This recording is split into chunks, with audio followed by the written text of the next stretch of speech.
Corey Heim capping off his dominant NASCAR Truck Series season with his 12th win of the season, winning the championship. Jesse Love in the Xfinity Series taking it from Connor Zilisch. Just his second win of the season. He is an Xfinity Series champion. And on the Cup side, Ryan Blaney narrowly taking the lead away from Brad Keselowski in that last corner. Not sure if I saw a replay of that at the end with everything going on with the championship. Nonetheless, the 4th win of the season for Ryan Blaney. 21 top cars for Blaney on the season. A strong run for Joey Logano here. Penske always brings it to Phoenix. 4th place run for Joey Logano. 12 top cars on the season for him. Austin Cindric, just 3 top cars on the season, down in 34th. He had a strong car, was running in the top 5 early in this race, hanging around the top 10 before hitting the wall after blowing the tire there. All 3 Penske cars were having pretty good runs in this race. Blaney, of course, coming out with the victory. And on the other end of that, Brad Keselowski finishing 2nd, so close to getting his first win of the year, so close to winning RFK Racing's first win of the year. It was not for nothing though, Keselowski breaking his tie with Ryan Preece, up 10-9 on him. Ryan Preece also in the top 10 today, finishing in 9th, capping off a very strong season for that 60 car. The 17 car of Chris Buescher, 17 top car finishes. He kind of dominated the category here at RFK Racing this season. 12th place run for him, so 3 strong runs for 3 RFK cars that are going to be in the conversation a lot next year. To Hendrick Motorsports, we have our champion Kyle Larson finishing in 3rd position, also winning the Hendrick Motorsports teammate battle 13-11 over William Byron. William Byron finishing in 33rd, was looking like he was going to finish 2nd in the championship here, blowing that tire right at the end of the race, hard hit into the wall. He is the reason for the green-white checkered. Split by Chase Elliott, who finished in 10th, Alex Bowman in 15th. Elliott with 8 top cars on the season, Alex Bowman with just 4 in the 48 car. A strong end to the season for Kyle Busch in the number 8, finishing in the top 5, 5th place run for Busch today. 21 top cars on the season. Dillon with 15, he came home in the top 20 today. Pretty decent battle between these two guys this season. Obviously disappointing Kyle Busch going another year without getting a victory. Good way to finish out the season for those guys. Hopefully they build up some momentum going into 2026, especially knowing they are Xfinity Series champions this year. The other 2 drivers in our championship 4 over at Joe Gibbs Racing, Denny Hamlin finishing in 6th position, tying Christopher Bell 12-12 for the top car battle lead here. Hamlin with more wins than Christopher Bell, so I've given him the tiebreaker in this category. Looking like he was going to win the race and win the championship there before that last caution because of William Byron. Tough end to the race for him. 11th place run for Christopher Bell, 18th for Chase Briscoe, 2 flat tires in this one. He had recovered very well. Not a whole lot of luck on the 19 side today. 9 top car finishes for him. And then 21st place for Ty Gibbs. Just 3 top car finishes for the 54 car. The only Gibbs car that did not make the playoffs. Another great run for Josh Berry, finishing in 7th position here, breaking the tie with Ricky Stenhouse Jr., beating him 14-13 in the single car teammate battle. Stenhouse finishing in 17th position. Cole Custer in 25th. Cody Ware breaking the top 30. Cody Ware just 1 top car on the season. Cole Custer 8 in 2025. Michael McDowell locking up the win in the Spire Motorsports teammate battle, finishing with 15 top car finishes on the season. Carson Hocevar 2nd in this category. He was down in 28th today after blowing a tire. McDowell a strong top 10 run, finishing in 8th, split by Justin Haley, 8 top cars on the season for the number 7 car. 14th place run for Justin Haley in his final cup race for Spire Motorsports. He is dropping back to the Truck Series to race with Colleague and Dodge in 2026. Ross Chastain caps off the season with a 13th place run, 17 top cars on the season for the 1 car. Daniel Suarez beating Shane Van Gisbergen this weekend, 19th for Suarez, 24 for SVG. SVG beating Suarez by just 1 in the top car battle though, 10 for Shane Van Gisbergen, 9 for Daniel Suarez in the 99 car. He of course is replacing Justin Haley in the Spire number 7. Jones getting 1 back here, finishing 22-16. John Hunter Nemechek winning the teammate battle here today. He got spun out on the front straightaway there, finishing down in 31st. 16th place run for Eric Jones. Great battle between these two guys this season. Good win for John Hunter Nemechek after a pretty dominant start to the season in that 42 car. Todd Gilliland continuing his late season resurgence here in the Front Row Motorsports teammate battle, finishing just 1 behind Zane Smith. Zane Smith winning this one 14-13 over Gilliland.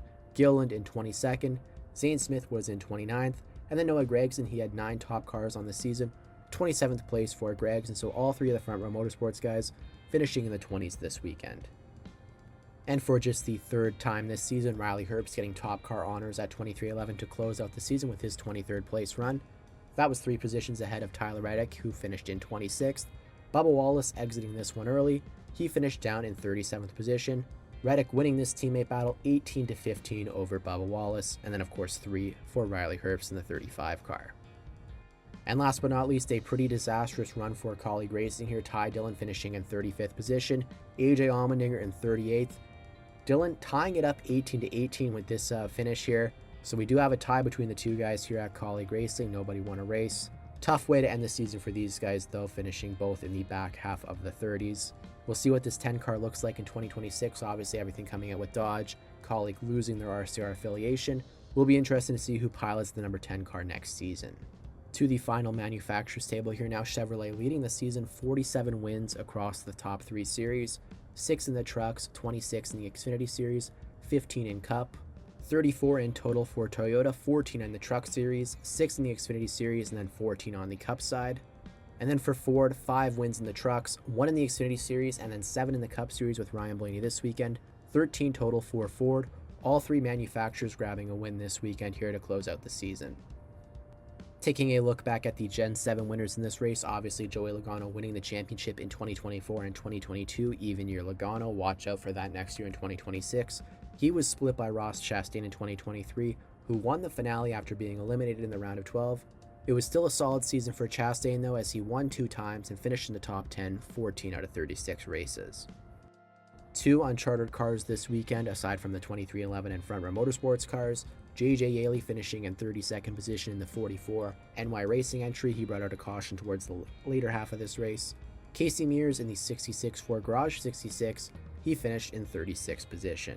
Depending on how this lawsuit plays out, who knows what this list looks like next year in 2026. To the pole winners now, Denny Hamlin winning his 5th pole of the season, so ending up 2 behind Chase Briscoe, so not as big of a lead that Briscoe once had. Still dominant by the JGR duo. 16 pole winners through 36 races in 2025, so pretty decent spread throughout the field. Over to the stage winners now, William Byron winning stage 1, breaking his tie with Kyle Larson, so he is the stage winners leader for 2025. The other stage winner today, Denny Hamlin in the number 11 car. That broke his tie with Chase Briscoe and put him alone in 4th place with 7 stage wins, behind Ryan Blaney, who had 8. 19 different stage winners through 36 races, so again, pretty decent spread throughout the field. To the stage points top 10, we saw a bit of movement inside the top 5 here. Ryan Blaney jumping Kyle Larson, 312 for Blaney, 310 for Kyle Larson. Byron again leading this category, 336 stage points earned on the season for the 24 car. Obviously in the championship finale, NASCAR does not score stage points for the final 4. I did on this list to look at it over the course of the entire season, so that's why Byron, Larson, Hamlin, and Briscoe all moved a little bit in this category. But yeah, pretty dominant effort from the 24, 12, and 5. They seem to be leading it most weeks, and who earned the most stage points race to race. Solid performances from all 3 of those guys. Denny Hamlin jumping Chase Briscoe and Ryan Blaney on this list. He led over 200 laps today. Still a bit shy of Kyle Larson and William Byron though. William Byron leading the season, 1,330 laps led over the course of 2025. So 24 car very strong in a lot of categories here. Ryan Blaney won this race but only led a few laps, so he did not jump Chase Briscoe. 3 drivers breaking the 1,000 laps led mark this season. Denny Hamlin getting his 9th Xfinity fastest lap point this year, totally dominated this category. 3-way tie for second between Larson, McDowell, and Allmendinger. Had those guys covered pretty well. Only 13 different winners of this through 36 races, so definitely was only spread out with a few different guys compared to things like stage wins and even pole positions. Very, very dominant by the 11 group in this category. To the rookie of the race, Riley Herbst finishing 1 position in front of Shane Van Gisbergen, 23rd versus 24th. So Shane Van Gisbergen winning this one 21-15. Pretty impressive stuff considering that, Shane Van Gisbergen won 5 races on the road courses. For it still to be 21-15, that's pretty close. Pretty decent performance here from Riley Herbst against Shane Van Gisbergen. Obviously a little bit off what his 2311 teammates were running this year, but a good rookie of the year battle in the rookie of the race category. To our points movers, Eric Jones moving up 2 positions in the points from 26th to 24th. In those 2 positions, he passed his teammate John Nemechek, beating him by just 1 point. Tonight's biggest loser, quite a few guys lost 1 position in the points, but we'll go with the guy who was highest. Michael McDowell dropped from 21st to 22nd after being passed by Kyle Busch. The DNF list here, Bubba Wallace and AJ Allmendinger DNFing today, increasing their numbers on this list. Cody Ware, the only guy to hit double digits, 11 DNFs for the 51 car this year. But Bubba Wallace made it interesting in a 3-way tie for second between Daniel Suarez and Josh Berry. Neither of the rookies on the top of the DNF list category, though, which I thought was pretty interesting. Those guys did a pretty good job at finishing races throughout 2025. And last but not least, we got our Brock Beard NASCAR standings. AJ Allmendinger tying things up with Riley Herbst, a 4-4 tie for the NASCAR championship here. I thought it was Bubba Wallace. The NASCAR site was saying Bubba Wallace for a little bit while. It ended up getting updated to AJ Allmendinger. Really interesting that those guys were able to tie, considering how spread out it was through the field. 25 different drivers finishing in last across 36 races, so very, very spread out. I know there were a few uncharted one-off entries that ended up on this list. Nonetheless, a good battle at the top there between Riley Herbst and AJ Allmendinger. Thanks so much for watching. I'm not sure what this format is going to look like next year, so if there's any categories you want me to add, anything you thought maybe was redundant and I can remove, let me know what you think about what should be included for the 2026 rendition of this series. Thanks for watching all year long, and I hope you enjoyed.